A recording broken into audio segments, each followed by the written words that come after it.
For decades, Diana's legacy has been treated like sacred ground, powerful, emotional, and dangerously political.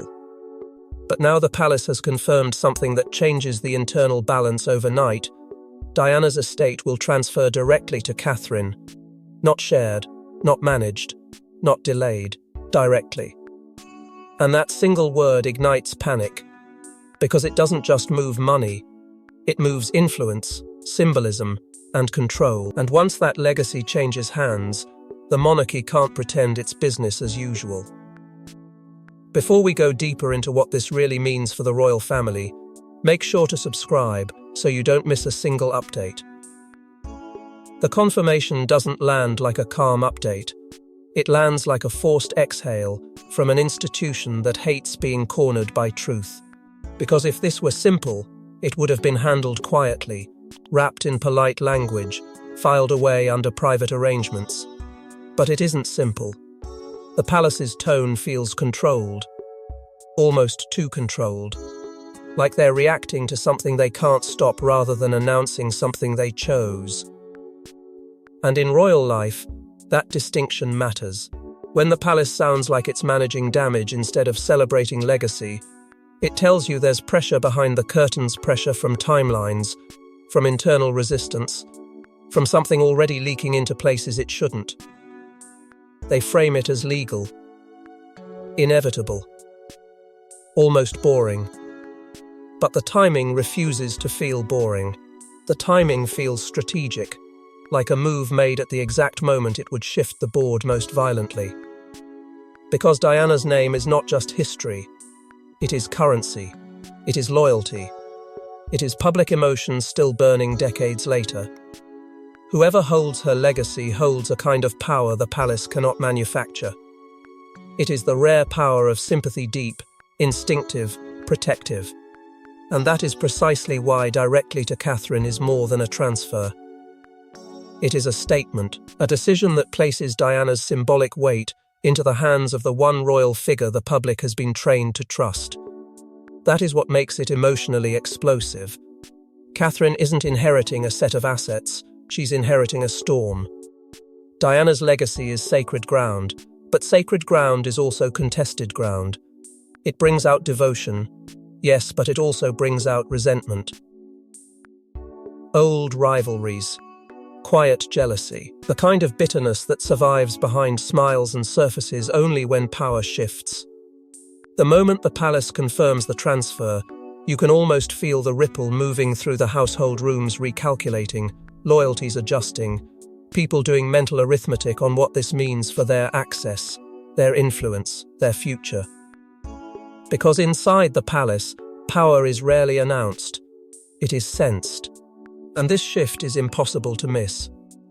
Catherine becomes the new guardian of Diana's legacy in the most direct way possible, and that changes how everyone must treat her. Not in public, they'll still smile. But privately, the atmosphere tightens. Fear appears in subtle places. A pause before someone speaks. A careful choice of words. A conversation that ends too quickly when Catherine's name is mentioned. People begin asking questions they won't ask out loud. What does Catherine get with this? What does she control now?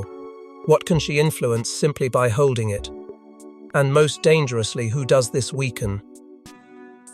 Because there are always two reactions to a royal shift like this. The first is reverence. The second is panic. Reverence comes from those who see it as justice, as destiny aligning, as the legacy finally being held by someone worthy. Panic comes from those who understand what Diana's legacy does to the monarchy's internal balance. It reminds the world of a story the palace never fully recovered from. It pulls sympathy away from the institution and toward the individual. And if Catherine becomes the official steward of that legacy, the institution loses its ability to control how Diana is remembered. That's why you start hearing the word that always appears when someone wants to delay what they can't openly block: protocol. The hint arrives like a shadow, a suggestion that there are procedures to review, clarifications to confirm, appropriate processes to follow. It sounds harmless until you recognize it for what it is: a challenge dressed up as order. a way to slow the transfer, dilute it, or reshape it into something less powerful. Because if this transfer goes through cleanly, certain people inside the palace will wake up in a world where Catherine holds a type of influence they cannot outmaneuver.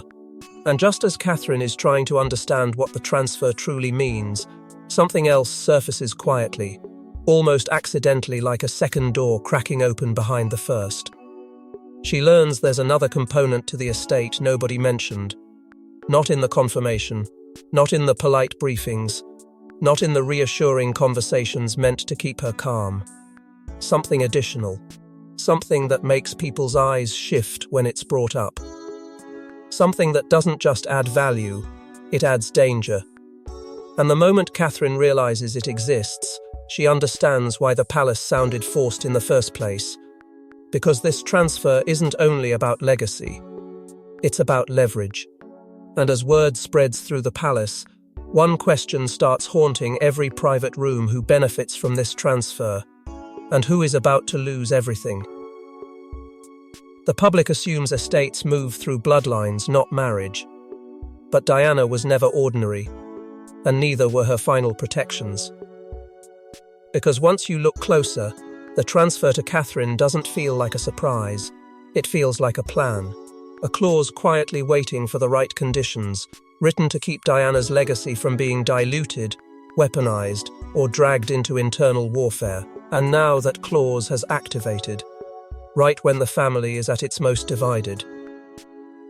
The first thing that unsettles everyone inside the palace is how clean the logic appears on paper.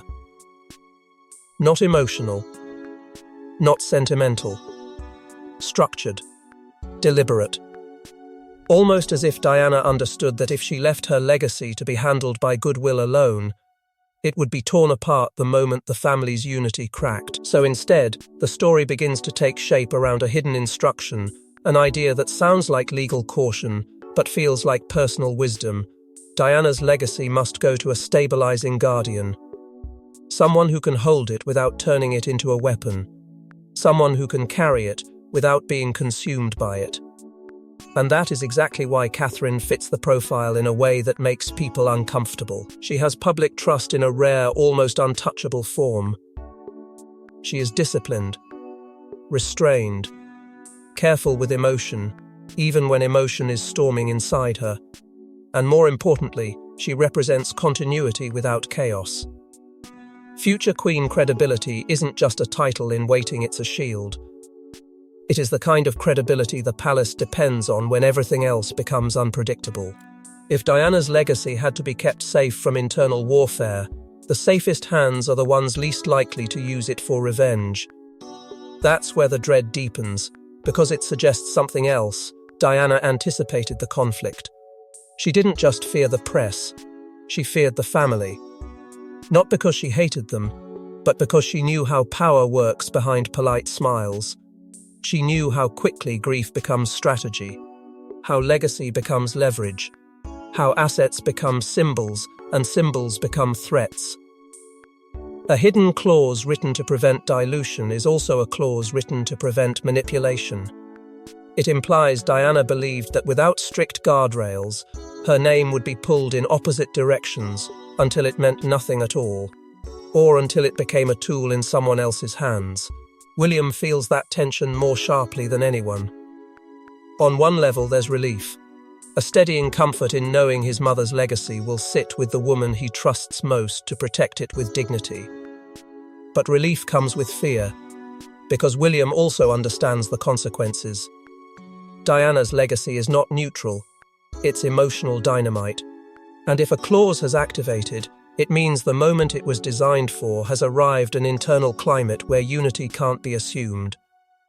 That realization doesn't make William feel victorious, it makes him feel exposed.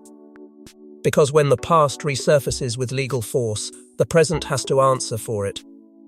The palace, of course, tries to smother the shock by framing it as normal inheritance. Routine. Administrative. As expected. But nothing about it is routine, and everyone can feel that. The language is too neat, the timing too sharp, the confirmation too controlled. Normal inheritance doesn't require this much careful handling. Normal inheritance doesn't make rooms go quiet.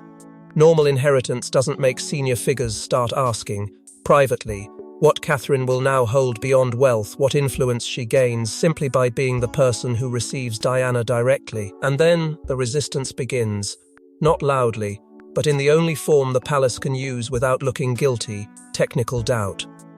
A quiet voice, a careful suggestion, a phrase dropped into the air like a needle, misinterpreted. Not wrong because that's too direct, not false because that's too risky. Misinterpreted, as if Diana's intent can be softened, reshaped, retranslated into something less disruptive, as if the clause can be debated into harmlessness. That single word changes everything. Because misinterpreted is never just a legal concern. It's a political signal. It means someone is already searching for a way to dilute the transfer, delay it, or pull Catherine into a shared arrangement that reduces her control. It means someone is uncomfortable with her being the stabilizing guardian, either because they don't trust her power, or because they fear what it does to theirs. And Catherine can feel it, even before she sees the paperwork, the shift in tone, the sudden caution, the way people start speaking about Diana's legacy as a sensitive matter that must be handled collectively. In that moment, Catherine understands the truth beneath the palace's calm surface. If Diana anticipated internal warfare, it's because she knew it would come to this. A fight over who gets to hold her name, her assets, her symbolism, her unfinished story. And the fact that the clause has activated now at the family's most divided point means it's doing exactly what Diana designed it to do, forcing the truth into daylight and daring the institution to argue with it. And the moment the word misinterpreted is whispered, Catherine realizes this isn't just a transfer, it's the start of a fight. William has lived his entire life under Diana's shadow, her love, her loss, her unfinished story. So when the palace confirms her estate will go to Catherine, the world expects celebration. But William's reaction is complicated. Relief collides with guilt. Pride collides with fear. Because he knows Diana's legacy isn't just sentimental, it's explosive. And by placing it in Catherine's hands, the monarchy has made a statement it can't take back. On the surface, William keeps his face steady, his tone calm, his posture controlled, because that's what royal life trains you to do. But inside, something shifts. The relief hits first, quiet and almost guilty in itself. Not relief about wealth or privilege, but relief that Diana's legacy, her name, her meaning, her pull on the public's heart, will sit in hands he trusts. Safe hands. Catherine's hands. Hands that don't chase chaos, don't weaponize emotion, don't treat sympathy like currency. For a moment, William feels as though something fragile has finally been protected. And then the guilt arrives, sharp and immediate, because Diana's name becomes a chess piece again the second it moves. William has spent his life watching his mother's story be traded, twisted, retold, and repackaged by the press, by outsiders, and sometimes by the institution itself. He knows how quickly a legacy can be turned into leverage. So even as he feels grateful that Catherine is now the guardian, he also feels the sting of what it implies. The monarchy has placed Diana's legacy into Catherine's hands because it needs what that legacy provides. Public devotion.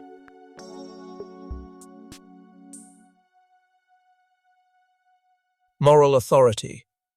Emotional power. And when an institution needs something, it will fight to control it even if it claims it's simply honoring it.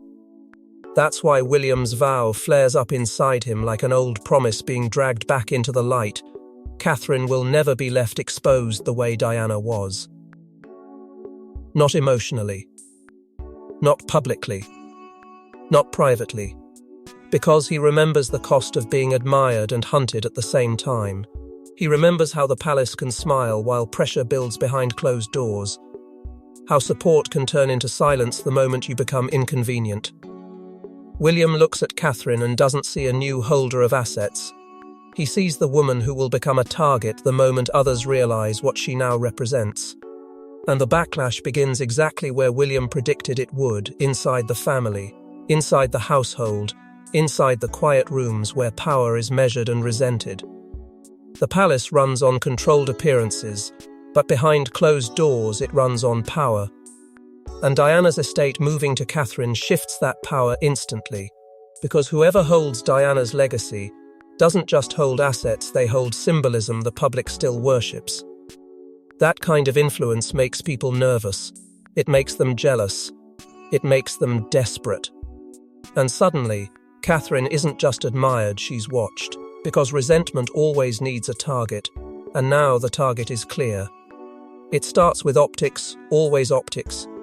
Internal factions begin murmuring that it's too much power for one person, as if Catherine asked for this, as if she orchestrated it, as if receiving Diana is a power grab rather than a responsibility.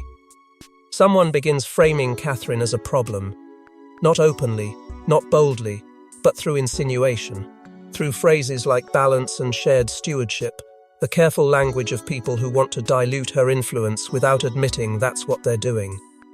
William hears the tone shift in conversations, admiration thinning into caution, caution thinning into suspicion.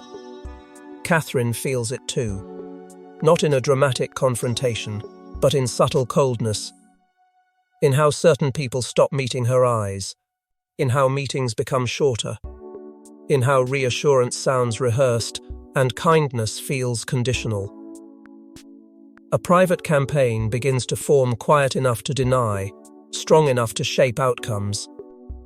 The goal isn't to destroy her, the goal is to limit her visibility, reduce her reach, keep her from becoming untouchable through Diana's legacy. And the more the palace insists publicly that everything is normal, the more William senses the pressure building toward confrontation. Because public image and private panic begin to collide. William tries to stay calm for Catherine, tries to hold the family steady while the institution recalculates around them. But the truth is obvious.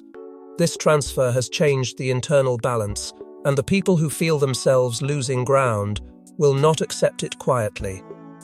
They will push. They will test. They will wait for a moment when Catherine is tired, grieving, distracted, anything that makes her easier to steer. And then it happens. Catherine hears a phrase that sounds like a threat. Not shouted, not dramatic, just slipped into a conversation with the ease of someone who believes they're allowed to say it. A warning disguised as advice, a reminder that legacy comes with expectations, and expectations come with consequences. Catherine doesn't flinch outwardly, but inside, something tightens. Because she understands the message clearly, you can hold Diana's legacy, but only if you hold it the way we want. And once Catherine hears that phrase, she understands this transfer isn't a gift, it's a test of survival. And when that warning arrives, William realizes the palace didn't just confirm a transfer, they lit a fuse. This is where everything turns. Because the estate isn't just money or jewelry or property.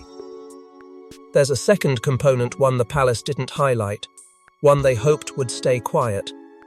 Something private. Something powerful. Something that doesn't just protect Catherine, it exposes others. And the moment Catherine learns it exists, she realizes why the palace looks nervous. Because Diana didn't just leave a legacy, she left leverage. It doesn't arrive with fanfare.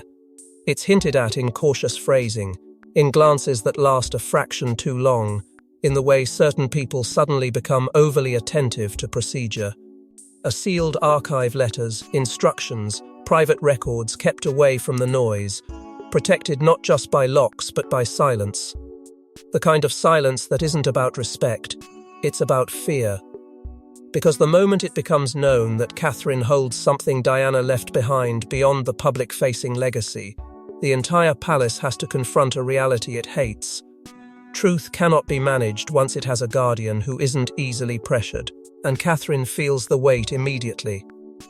Not as greed, not as curiosity, but as moral gravity. She doesn't want drama. She wants peace.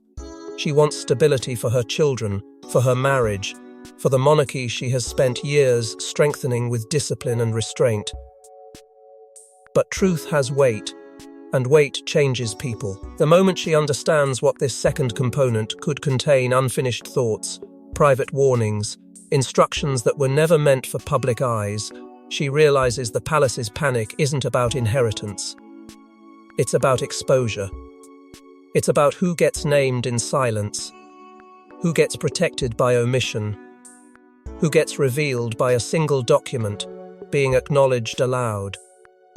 That's why the atmosphere tightens. You can almost feel the air closing around the archive, like hands reaching for it without touching it. Someone will try to take custody of it. Not aggressively. Not obviously. The palace never moves like that. It will happen through safeguarding, through proper storage, through collective trusteeship, through recommendations dressed as concern. The archive will be framed as too sensitive for one person, too risky for emotional decision-making, too dangerous to exist outside institutional control. And that is how the institution always reclaims power. It turns personal truth into official property. William urges caution the moment he understands what Catherine has been told. His voice doesn't rise, but the fear in it is unmistakable. He knows how dangerous Diana's truth can be, not because it's scandalous for the sake of scandal, but because it carries emotional legitimacy the palace cannot compete with. Diana's story lives in the public's heart in a way no institution can rewrite. If her private words surfaced, it wouldn't just spark headlines. It would spark belief. And belief is the most dangerous currency in royal life, because it creates sides. Catherine didn't ask for this kind of power. She didn't ask to inherit Diana's unfinished battle. But now she's holding something the monarchy can't fully control. Diana's legacy, Diana's truth, and the public's sympathy. And that creates a dilemma no one can solve: easily protect the crown's stability, or honor the woman whose life was shaped by the crown's cruelty. Because one choice preserves peace, the other demands accountability. Catherine's restraint becomes her strength and her burden. She knows how to endure, how to stay composed when others want reaction. She knows how to keep the machine running smoothly. But restraint has a cost when you're holding something that might demand righteousness. The fear isn't just that the archive could expose people. The fear is what exposure would do to the family itself. One revealed truth can destabilize alliances, reopen wounds, and fracture relationships that were already stitched together with fragile thread. And the pressure starts arriving almost immediately. Subtle, respectful, relentless. The soft chorus of unity. The insistence that the family must move forward. The suggestion that now isn't the time. Catherine is urged to keep it quiet for stability, for dignity, for the children, for the country. It sounds noble until she hears the deeper message: keep it quiet for control. William's conflict becomes visible too. He wants Catherine protected, not dragged into another war built on Diana's name. He wants peace, because he knows what war costs. But Catherine can feel it in her bones. Diana's story is still unfinished, and unfinished stories don't stay buried when the moment is right. Then comes the jolt that turns the dilemma into a countdown. Catherine learns someone else already knows about the second component. That knowledge doesn't sit in the shadows anymore, it moves. It leaks into the wrong ears. It becomes a whisper that can be used as leverage, a rumor that can be shaped into a threat. And suddenly Catherine understands the terrifying truth. Holding the archive doesn't just give her power, it makes her a target. And then, in the midst of all the pressure, a private message arrives meant only for Catherine. Not a public note, not a formal letter, something direct, personal, as if Diana's voice has reached forward through time and chosen a single set of hands to receive it. Catherine stares at it and feels the room go quiet around her, because she understands what this moment means. This isn't just inheritance anymore. This is instruction. This is purpose. This is a line drawn between silence and truth. And when that message is opened, Catherine realizes Diana didn't just leave her an estate, she left her a mission. And once Catherine realizes she's not the only one aware of what Diana left behind, the question becomes terrifying: who will strike first? Here's what the palace never admits. When power shifts, someone always fights back. And once it becomes clear Diana's estate is transferring directly to Catherine, a countermove begins. Quiet at first. Legal language. Review. Clarification. Procedure. But underneath the formality is panic, because if Catherine becomes the guardian of Diana's legacy, she becomes untouchable in a way the system can't manage. And certain people cannot allow that. It starts the way palace resistance always starts, with paperwork dressed as principle. No one storms into a room and shouts stop. They request a review. They ask for clarification. They insist on procedure, as if tradition itself is speaking through them. But Catherine can feel the difference between genuine caution and strategic delay. Protocol becomes a weapon, used to slow the transfer down, soften its impact, or dilute it into something safer, something shared, something supervised, something that keeps Diana's legacy from sitting cleanly in Catherine's hands. Because direct control is what frightens them. Direct control means Catherine isn't merely a symbol supporting the monarchy, she becomes a pillar with independent influence. And some insiders can't tolerate a future where the public will defend her with the same fierce devotion they once gave Diana. So they push for shared trusteeship instead. A committee. A council. A balanced arrangement. The language sounds reasonable, even responsible, but the intent is obvious. If control is divided, power is weakened. If Catherine must consult, she can be contained. If the legacy becomes collective property, it can be managed like everything else.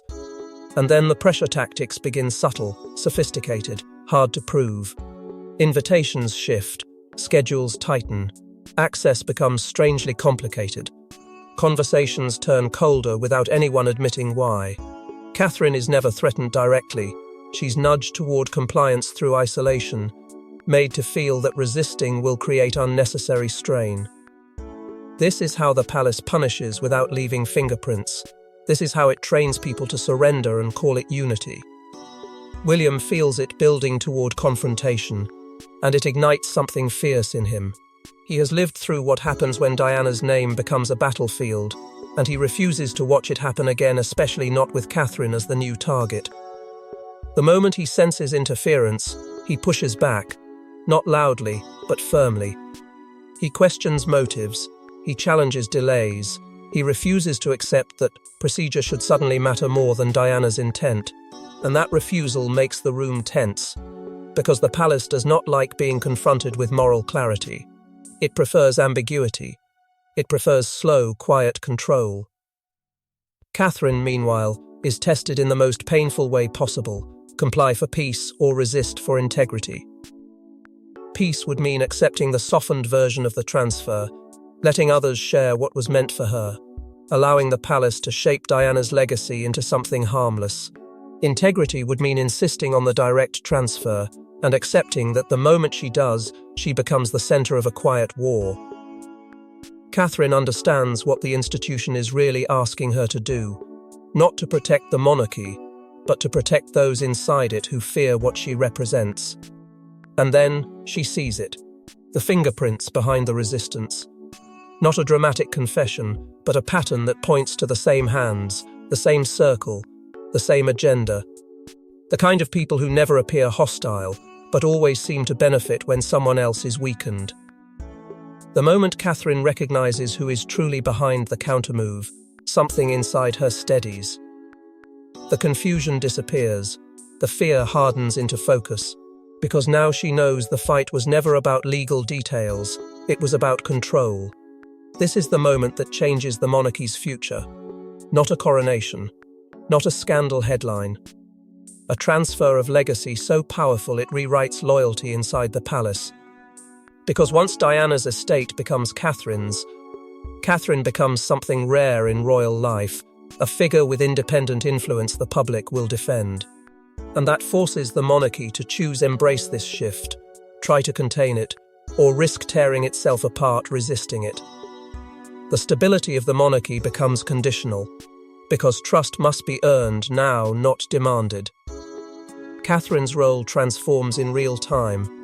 She is no longer just support, she becomes a pillar. And pillars don't move easily. They hold weight. They force the structure around them to adjust. The emotional climax doesn't arrive in shouting matches or public statements. It arrives in Catherine's quiet decision about what Diana's legacy will mean going forward. Will it become a shield that protects her family? A mirror that forces the palace to face its past? Or a weapon others will try to seize if she hesitates? The palace has 3 outcomes, and all of them are dangerous. Accept the transfer and risk empowering Catherine beyond their control. Fight it and risk exposing internal rot. Or fracture under the strain of resisting something the public will see as sacred. And hovering beneath all of it is the final twist, the second component. The sealed truth Diana left behind. The part that could erupt if this battle turns ugly. Everyone knows it exists now, even if they pretend they don't. And that knowledge changes how they move, how they threaten, how they bargain. Catherine's next move is quiet, but decisive. No theatrics, no chaos. Just the kind of calm that makes powerful people nervous. Because calm means she has chosen her path and will not be steered off it. And as the palace braces for what she might do next, one thing becomes clear: Diana's legacy didn't die. It just changed hands. Thanks for watching. Please don't forget to like and subscribe, and we will see you in next one.